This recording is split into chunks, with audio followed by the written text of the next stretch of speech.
Okay, this is the Emerson, early 40s Emerson 24-inch industrial stand pedestal fan. It is now restored. We painted the grills, the blade hub, the motor housing, the what's that piece in the middle considered called? This right here? Yeah. It's the metal connector. The base Which is solid cast iron. weighs a ton. Yeah, the base probably weighs 70 pounds by itself. This is going to be its final resting location. It actually sits up above the ground by about 1 inch or so. It's actually sitting above the sump cover, which doesn't, if you need access for this, move it, no big deal, but back in the corner here. Oh, and I also steel wooled the poles, plural, and they are shiny and brand new again. It is to note that this fan is not at its full height. This garage has a drop down ceiling of tiles which is about 9 feet above us. It can extend about another 20 some inches beyond its current position. It's crazy. It's a very, very tall fan. So we have it set up so it blows right across the garage from one end to the other. And if you open the door, it actually will push the air right out and create a nice airflow in here. The blades have been polished. They've actually been ran through the parts dishwasher. Then I polished them by hand afterwards. From the original video, we put a new run capacitor in it. I believe it was a 4 or 5 microfarad. Yeah. 5 microfarad? Yeah, okay, it was a 5 microfarad run capacitor, new power cord. Oh, that's what I gotta show. New power cord is properly mounted with a 1-inch Romex connector coming out of the fan. We did ground the fan. That's really the only modifications made. So this will be our garage fan, but our garage is clean and maintained, so it's not going to hurt it. It's just we're going to actually display it and use it. So, Mr. Badger, go ahead and demonstrate high speed. Before you do, one more thing. We did put grease in the grease fittings. It is actually getting very quiet, but it's still loosening up, so if you hear some bearing noise, it's going away as we run it. We haven't run it for that long right now.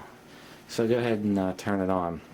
We put a long pull chain on it, so you can reach it down below. It does have the original switch on it still. And no, it is not going to get sucked into the fan before anybody says anything. The worst it does is shake a little. It doesn't even go towards the fan. There's enough weight to it where it will. Yeah, it's not going to happen. Okay, go for it. High speed.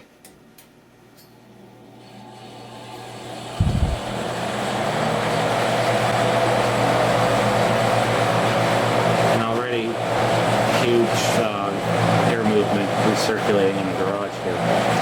On high, I am just going to back up. Okay, here's the fan about 25 feet away, all the way over here. Man, it's moving everything around. There's like a huge gust of wind back. It's blowing his lights around over there. And they're not even in the path of the airflow. It's just, that's how much air is being recirculated. Actually, let me close the garage door here for a second. Yeah, I closed the door going to the basement. Now we got a lot more swirlies going on in here with the airflow. So it's really pushing it. Now, from over here, just go ahead and put it on low speed. And as you can see, it's getting very quiet as we run. We just got to let it run for a while, maybe even overnight.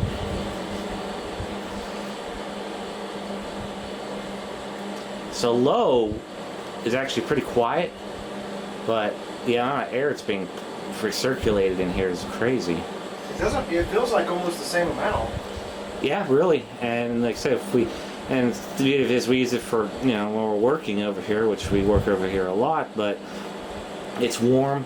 All you gotta do is open the garage door. It'll work just like if it's in the window or whatever. That's how much air it pushes out. It'll just push the air right out the garage door and suck new air in the process. Okay, go ahead and shut it off now. It still has the very long spin down time.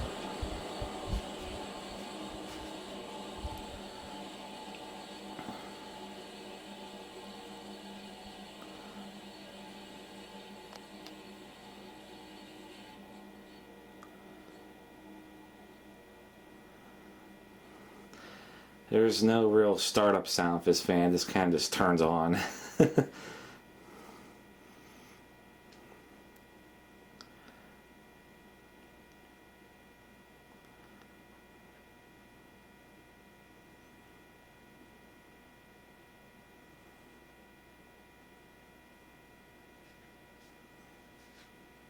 Still waiting on it.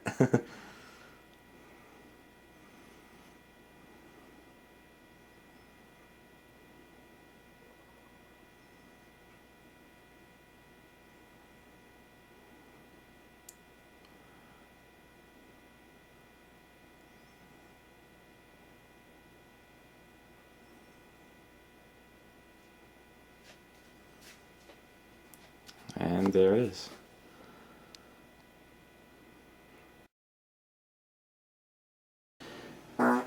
Thank you.